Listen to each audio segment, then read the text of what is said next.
Hello guys, welcome back on says IQ। This is Rahul. तो guys आज हम discuss करेंगे जो हमारा म्यूजिक का सिलेबस है।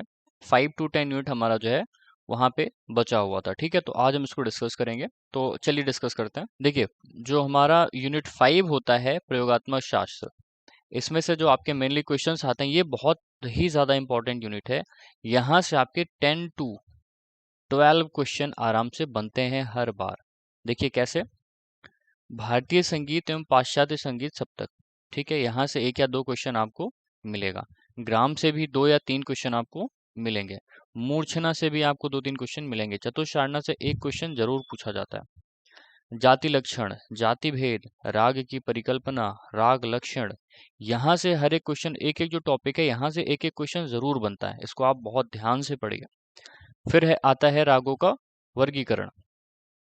ग्राम राग है, देसी राग है, मेल राग वर्गीकरण है, थाट राग वर्गीकरण है, शुद्ध छायलक संकीर्ण राग वर्गीकरण है, राग रागनी वर्गीकरण है, रागांग वर्गीकरण है, रागों का समय सिद्धांत है, प्राचीन और मध्य आधुनिक कालीन श्रुतियों पर शुद्ध विकृत स्वरों की स्थापना, यहाँ से भी क्वेश्चंस आते हैं। प्रचलित रागों एवं तालों का विस्तृत अध्ययन। बहुत अच्छे से ये सभी टॉपिक आपको यहाँ से करना है। एक भी टॉपिक आप यहाँ पे छोड़ नहीं सकते हैं। गायकों के गुण अवगुण हैं, कर्नाटकी हिंदुस्तानी स्वरों का तुलनात्मक अध्ययन है। ठीक है, प्रचलित हिंदुस्तानी रागों के कर्नाटकी नाम, ये भी पूछा जाता है। विभिन्न लयकारियां दुगुन तिगुन। तो इस टॉपिक को आप बहुत ही अच्छे से पढ़िए। यहाँ से बहुत सारे क्वेश्चंस आपके आते हैं। चलते हैं नेक्स्ट यूनिट पे। नेक्स्ट यूनिट हमारा है 6, भारतीय संगीत का इतिहास, भारतीय संगीत के शास्त्रज्ञों का योगदान और उनकी शास्त्र परंपरा। यहाँ से भी आपका 5 to 8 क्वेश्चंस आराम से बनते हैं। देखिए कैसे। वैदिक काल से आधुनिक काल तक हिंदुस्तानी संगीत के ऐतिहासिक विकास का वर्णन। अब यहाँ पे वैदिक काल में जैसे कि जो सामगान था वहां से अभी तक क्या चेंजेस हुए हैं ये पूछा जाता है।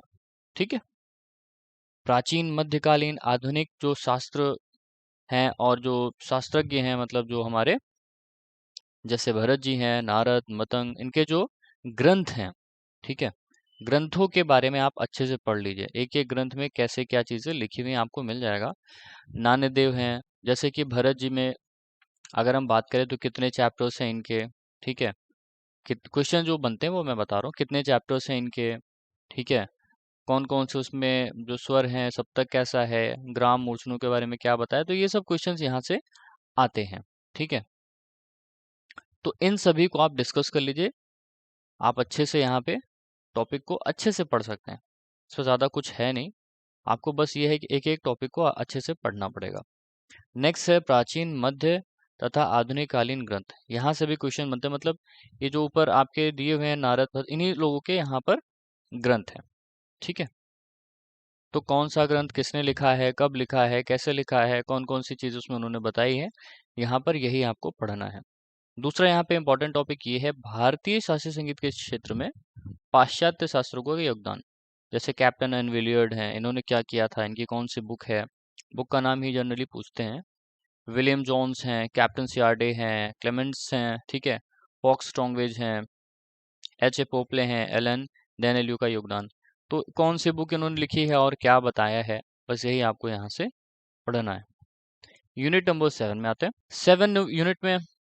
यूनिट नंबर 7 में है गेय विधाएं तथा उनका क्रमिक विकास। मतलब जैसे पहले प्रबंध गाया जाता था, अब वो प्रबंध आजकल आप देखते हो क्या, जैसे ख्याल चल रहा है ज्यादा। ठीक है, तो फिर ध्रुपद का विकास कैसे हुआ, फिर धमार कैसे आया, सादरा कैसे हुआ, इसमें क्या होता है, कैसे इसको गाने की क्या प्रक्रिया होती है, यही सब आपको इसमें पढ़ना है। ख्याल का विकास कैसे हुआ, किसने किया, किस सदी से किस सदी के बीच में हुआ, यहीं से ये सब क्वेश्चंस ऐसे पूछे जाते हैं। तराना क्या होता है, किसने बनाया, किस सदी का है। ठीक है, तिरवट क्या होता है, चतुरंग क्या है, सरगम गीत, लक्षण गीत, रागमाला, यहाँ से एक एक क्वेश्चन आपका आराम से बनेगा। तो इसको आप अच्छे से पढ़ सकते हैं। सुगम संगीत है, गजल है, भजन है, यहाँ से क्वेश्चन तो अभी तक तो इधर नहीं आ रहे हैं, बट आप एक बार देख सकते हैं, ज्यादा कुछ इसमें है नहीं। हाँ, फिरोज खानी, मसीद खानी और रजा खानी गद से यहाँ से हर बार क्वेश्चन आए, कम से कम 2 क्वेश्चन पूछे जाते हैं।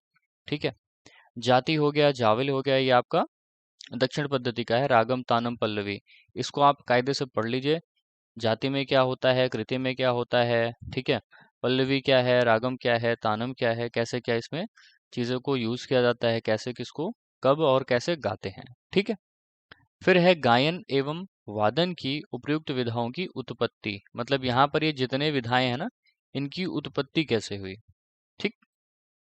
विकास कैसे हुआ, वही क्रमिक विकास जिसमें आपको सब कुछ पढ़ना है। ये बड़ा टॉपिक है, लेकिन आप जब पढ़ेंगे ना तो ये अच्छे से समझ में आ जाएगा आपके। और इसमें उपयुक्त गायन विधाओं के प्रमुख कलाकार, अब जैसे ठुमरी के प्रमुख कलाकार कौन कौन से हैं ये पूछ सकते हैं, ठीक है। ध्रुपद के कौन कौन से हैं, धमार के कौन कौन से हैं, ख्याल में कौन कौन से हैं। तो ऐसे क्वेश्चंस यहाँ से ये बना सकते हैं, ठीक है। नेक्स्ट यूनिट पे चलते हैं। हमारा जो 8th यूनिट है, भारतीय संगीत वाद्य एवं इसका वर्गीकरण। इसमें देखते हैं हम कैसे क्या चीजें हमें करनी है। प्राचीन, मध्यकालीन एवं आधुनिक काल में भारतीय संगीत वाद्यों का वर्गीकरण, ठीक है। मतलब प्राचीन में कौन कौन से वाद्य थे ये पूछा जाता है, क्वेश्चन यहाँ से भी आते हैं। कम से कम आपको 5 से 10 क्वेश्चन जरूर मिल जाएंगे। मध्यकालीन में कौन कौन से वाद्य हुए, क्या क्रमिक परिवर्तन हुआ प्राचीन काल से मध्यकाल तक। फिर आधुनिक काल में कौन कौन से वाद्य हैं, क्या क्रमिक परिवर्तन हुआ, कैसे क्या हुआ। आधुनिक काल में जो शास्त्रीय संगीतज्ञ हैं कौन कौन सा वाद्य वो बजाते हैं, या ठीक है उनके कलाकारों का भी आप वर्णन यहाँ पे पढ़ लीजिएगा। अब प्राचीन काल में वीणा के विभिन्न प्रकार, यहाँ से आपको 1 या 2 क्वेश्चन मिल जाएगा। जैसे कि इस वीणा को कौन बजाते थे, जैसे क्वेश्चन छोटा सा आएगा, रुद्र वीणा कौन बजाते थे, इस वीणा में कितने तार थे, इस वीणा का दूसरा नाम क्या था, ठीक है। आचार्य भरत कौन सी वीणा बजाते थे, या किस वीणा का उल्लेख किया किया है कि नहीं किया, ये सही सब सारी चीजें जो है वो जनरली पूछते हैं। फिर आता है वाद्यों के प्रकार, ये सभी आप जानते हैं, तत् हो गया, घन, सुषिर, अवनद। ये आप इसमें यहाँ पर जो लिखा है जरूरी नहीं इन्हीं में से क्वेश्चंस बने कि शहनाई कौन सा वाद्य है, नागस्वरम कौन सा वाद्य, ऐसा नहीं है। वो कहीं से भी कुछ भी पूछ सकते हैं, तो आप इस टॉपिक को अच्छे से पढ़िए, ठीक है। हिंदुस्तानी संगीत में प्रयुक्त होने वाले वाद्यों की उत्पत्ति कैसे हुई, ठीक है, इंपॉर्टेंट है। विकास कैसे हुआ, वादन तकनीक तथा इसके सुप्रसिद्ध कलाकार, जैसा कि मैंने अभी आपको बताया, ठीक है। यहां से आप इसको तैयार कर लीजिए। नेक्स्ट यूनिट है हमारा संगीत में रचनाकार एवं मंच प्रदर्शक कलाकार। इन सभी के बारे में आपको डिटेल में पढ़ना है, कौन सा घराना है, ठीक है, कौन सी इन्होंने बुक्स लिखी हैं, गुरु कौन है इनके, जैसे कि उस्ताद फैज खान साहब के गुरु कौन है, किस घराने के थे, इनका हिंदुस्तानी जो संगीत है उसमें कितना योगदान रहा है, यही सब आपको पढ़ना है इसमें से, ठीक है। तानसेन जी से लेके रामाश्रय झा जी तक, जैसे रामाश्रय झा जी ने कौन सी बुक लिखी है, एक कमेंट में बताइएगा। तो अब इनका जैसे कि एक उपनाम भी है, क्या उपनाम है कमेंट में ऐड करिएगा। वैसे राम रंग आसान है ये, ठीक है, बुक कौन सी लिखी आप कमेंट में जरूर बताइएगा। तो इन सभी को आपको अच्छे से पढ़ना है, सबके बारे में, कौन सा घराना है, गुरु कौन है। कुछ लोग का जैसे इसमें ब्लड रिलेशन भी होता है, तो आप वो भी देख सकते हैं किस घराने से हैं, किस घराने से किसको शिक्षा प्राप्त हुई है, फिर उन्होंने कौन से घराने की स्थापना की है। यहाँ से यही क्वेश्चंस बनते हैं, एक एक टॉपिक को आराम से पढ़िएगा। नेक्स्ट यूनिट पे चलते हैं। नेक्स्ट हमारे पास है इसी का सेकंड पार्ट, असद अली खां, पंडित लाल मणि मिश्र। बहुत अच्छे अच्छे लोग हैं, इनके बारे में आप अच्छे से पढ़ सकते हैं, ठीक है। जितना इसमें है उतना ही आप पढ़ लेंगे तो आराम से आपका यूजीसी नेट जो है वो क्लियर हो जाएगा, ठीक है। बड़ा टॉपिक है ये, इसको अच्छे से पढ़िएगा। अब यहाँ पे देखिए, पुरंदर दास, श्यामा शास्त्री, मधुस्वामी दीक्षितर, त्यागराज, स्वाति तिरुनाल, अभी आपके जो है दक्षिण के लोग हैं, इनके बारे में पढ़िएगा। फिर है बाख आते हैं, बिथोवेन है, मोजार्ट्स हैं, यहूदी मेहुन है, जुबिन मेहता, इनके बारे में योगदान पढ़िएगा, इन्होंने क्या किया था संगीत के लिए, यही सब पूछा जाता है, ठीक है। फिर नेक्स्ट आता है भारत रत्न से विभूषित कलाकार, जितने भी हैं कब इनको मिला है, ठीक है, यही सब आपको पढ़ना है इसमें।